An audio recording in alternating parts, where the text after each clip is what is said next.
ऋषभ पंत जो है वो विराट कोहली और रोहित शर्मा की तरह ही बड़े टूर्नामेंट के खिलाड़ी हैं। अगर हम बात करें गाबा के मैदान की तो यहाँ पर उन्होंने 97 यानी कि 97 रनों की पारी खेली थी और ये पारी तब आई थी जब टीम इंडिया बहुत ही ज़्यादा संकट में थी। ऐसा लग रहा था कि ये जो टेस्ट मैच हम हार जाएंगे, लेकिन 97 रन पर आउट होने के बाद जो ऋषभ पंत है वो बहुत ज़्यादा सैड थे, एक तरफ बैठे हुए नजर आ रहे थे। अब इसके बाद जो रवि शास्त्री हैं उन्होंने किस तरीके से चेयरअप किया है, ये जो मोमेंट है ये रिकॉल किया है एक इंटरव्यू में रवि शास्त्री ने। तो उन्होंने कहा है कि if I tell him don't play the particular shot that's against his nature, वो जरूर खेलते। उन्होंने कहा कि he might play it even more, I told him I am getting bored, you are getting out in the same fashion. मतलब मुझे जो है वो मजा नहीं आ रहा है जिस तरीके की तुम बैटिंग कर रहे हो। और उसके बाद ऋषभ पंत ने वो जो शॉट था वो खेलना ही बंद कर दिया और अलग टेक्निक से बैटिंग करने लगे, डिफरेंट जो है वो शॉट्स खेलने लगे। ये जो है वो याद करते हुए नजर आ रहे हैं रवि शास्त्री। तो क्या यही वाली पारी कुछ इसी तरह की बैटिंग जो है वो हमें T20 वर्ल्ड कप में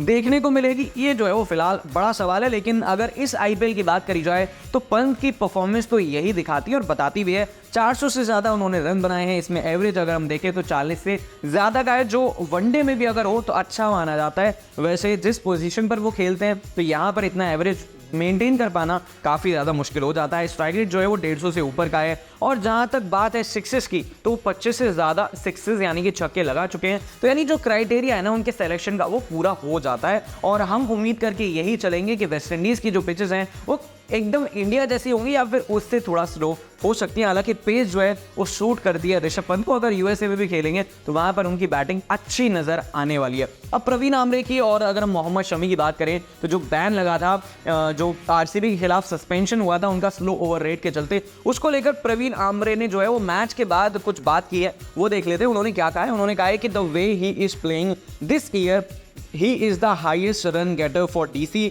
ड्यूरिंग द ईयर, यानी कि इस साल अगर हम देखें तो सबसे ज़्यादा रन जो है वो दिल्ली के लिए उन्होंने बनाए हैं। But the rules are rules, इस वजह से उनको जो है वो बैन झेलना पड़ा था। अब जो है वो दिल्ली खेल रही है लास्ट मैच, ये मैच जो है वो करो या मरो वाला है। हालांकि दिल्ली जो है वो सेमीफाइनल में यानी कि प्लेऑफ में पहुंचेगी, इस बात की प्रोबेबिलिटी बहुत कम है, यानी कि 10 to 20% है। लेकिन क्रिकेट जो है वो एक ऐसा खेल है जहाँ पर कुछ भी हो सकता है। और जहाँ तक अगर हम मोहम्मद शमी की बात करें तो उन्होंने कहा कि given that this is the tournament's critical stage, the match referee gave DC a severe shock which shouldn't have happened. उन्होंने कहा कि जिस तरीके की चीज़ थी, अगर स्लो ओवर रेट के चलते किसी कप्तान को बैन किया जा रहा है तो मोहम्मद शमी भी इससे जो है वो एग्री करते हुए नजर नहीं आए हैं।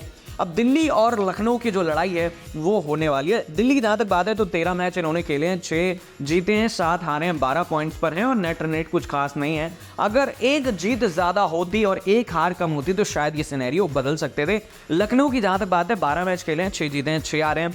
अब दिल्ली का तो कोई मैच बचता नहीं क्योंकि इसके 14 मैच कंप्लीट हो जाएंगे। वहीं अगर हम बात करें लखनऊ की तो लखनऊ का अगला मैच जो है वो MI के खिलाफ है, यानी कि लखनऊ को अगर प्लेऑफ में पहुंचना है तो दोनों के दोनों मैच जीतने पड़ेंगे, तब ये सिनेरियो जो है वो पूरा होता हुआ नजर आएगा। हालांकि नेट रन रेट भी इसमें आड़े आने वाला है। तो क्या लगता है आपको कि दिल्ली जो है वो प्लेऑफ में पहुंच पाएगी? और अगर इस साल नहीं पहुंचती है तो क्या अगले साल जो है वो हम मानकर चल सकते हैं कि दिल्ली टॉप 4 में नजर आएगी? क्योंकि टीम बहुत ही ज़्यादा अब बेहतरीन बन चुकी है। हालांकि जो इंग्लैंड के प्लेयर हैं हैरी ब्रूक, उन्होंने अगर नाम वापस ना लिया होता तो शायद दिल्ली और अच्छा खेल रही होती, क्योंकि हैरी ब्रूक जिस तरीके से हैदराबाद में खेलते हुए 2023 में नजर आए थे, इंग्लैंड से ये भी आते हैं और बहुत ही डिस्ट्रक्टिव बैटर हैं।